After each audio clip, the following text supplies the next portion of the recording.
those are the things, we can deal with in Austin that we've talked about.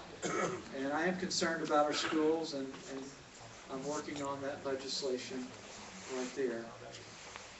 Others who have Here, questions? right here. Yeah. Yes, excuse me. David, I love you too, love your family, love your chief of staff.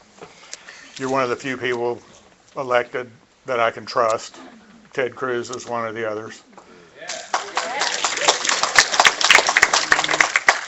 I was down in Austin in the speakers conference room last Wednesday when the illegal invasion conference was held. And there were some propositions there about the U.S. Constitution, the Texas Constitution, and what we can do on a local basis. I know in my soul that the feds have failed us. Perry's just putting on a show at 1,000 troops. That's 1 per mile. That's nothing. We need 100 times that, I think. Anyway, in Tyler today at Smith County Courthouse, we had a big knockdown drag out. It was as full as this. And our local elected representatives who are sworn to uphold the Constitution and protect us refuse to do so. It's time to step up like the Murrieta, California, and the others in other parts of the country to refuse this abuse of us and our resources, and to threaten our health and our safety and our kids.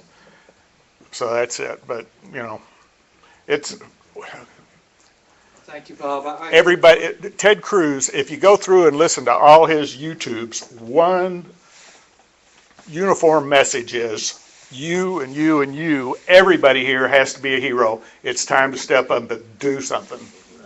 I agree with that. Thank you so much.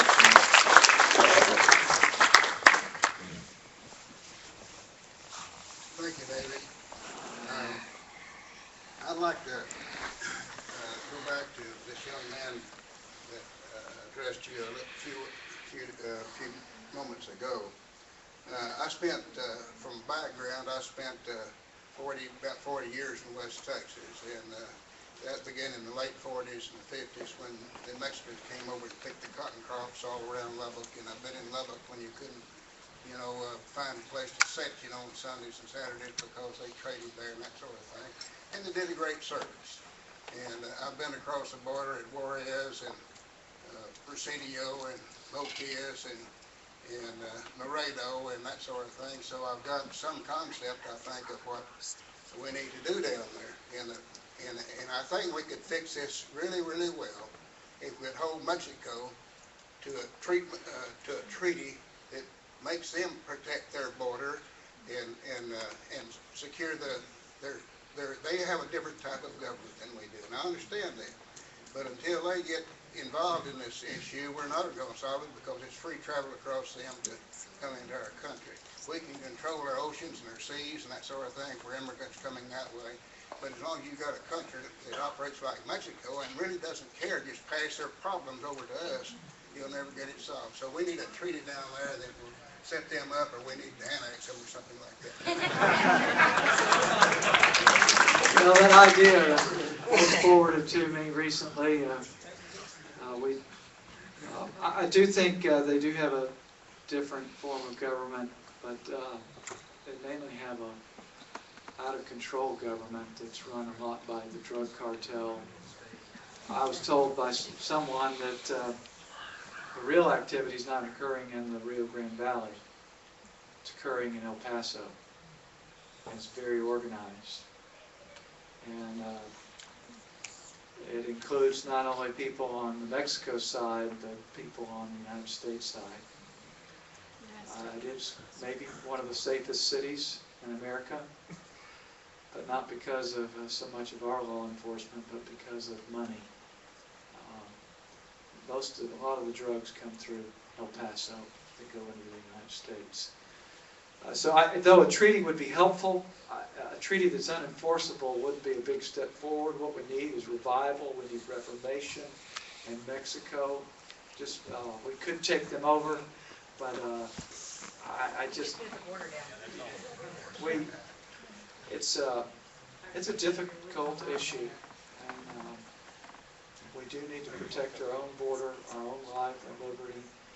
But I would encourage you, those of you who are passionate, we do need to also at the same time express, as I believe most of you, or if not all of you here, that there is a place for the William Wilberforce law, but we should not let it be abused and taken advantage of. And we should deal with the people immediately and not allow them in a de facto way basically to have it's kind of an illegal legal status. It's just dysfunctional. It's undermining the rule of law. We've got to change it. Anyway, we're almost really out of time. Any pressing questions before we close? Yes, Mike. One more time. Sure. I just want to say I appreciate you being here. You probably knew you were going to get kind of beat around the head some by people. It's a very emotional subject. So it takes courage to come down and have a town hall meeting. A lot of other guys that either senators or reps or so, they run for the people.